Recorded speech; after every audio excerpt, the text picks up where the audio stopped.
But I think, this team has just been like a sleeping giant. It's one of those things that it takes time, but we got a little bit comfortable within ourselves. When we had a little bit of adversity, the world was finally against us again, talking bad on us. I guess it put us in the same mind frame as last year. So we came out and did what we did from last year, to that same spirit, and went out and just dominated, not worrying about the score, not worrying about anything, just playing for each other.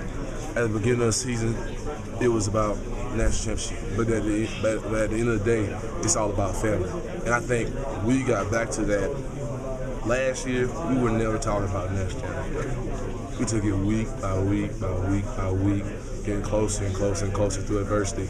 And for the first time, we had a meeting before the game, and we took it back to basics. We went back, hit people, ask questions later. It's about us as a family going out playing hard for each other. And I think, we had to regain that focus through a little bit of adversity. Well, Latimer, first of all, he's an awesome back. He's a great back. One of the best I've ever been around. I remember my Lattimore going to Burns High School. He was a powerhouse then. He's going to be a powerhouse forever the rest of his life. We plugged up those holes and tried to make it as hard as possible for him to get through. And we caught him, we nicked him and nacked him. But as far as my thoughts go, Lattimore's an awesome back, and their offensive line is great, an awesome offensive line.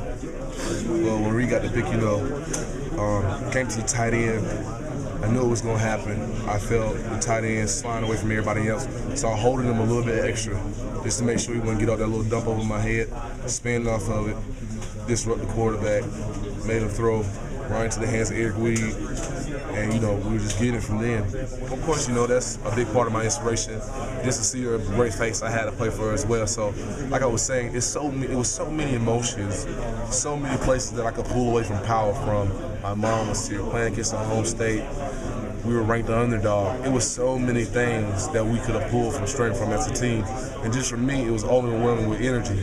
When you're overwhelmed with energy and emotions, and you finally feel like you have a family again, that's the kind of game you get from production from offense, special teams, and defense. Your name is a South Carolina native. What did the game mean to you? You were a captain. Just take us through that. All I know is from one thing is that from now on, no matter what happens, no matter if I play in the games, no matter what happens, I can always sit down on the porch, walk around the state of South Carolina, and say that the one time that we played, I won, and that's good enough for me. That's all I wanted. You don't have any idea how much that means to me to walk around and say, the one time we met up, when y'all were number 3, I whooped y'all. That's when I'm an old man rocking on the porch with him, just sitting back, talking. Well, you remember when y'all came down there when I whooped you, so you can't talk too much about our team. So it's about that state pride. That's all. You think there's a chance you guys might play again? If it happens, then we have to deal with that road when it comes. Until then, we celebrate 24-hour victory.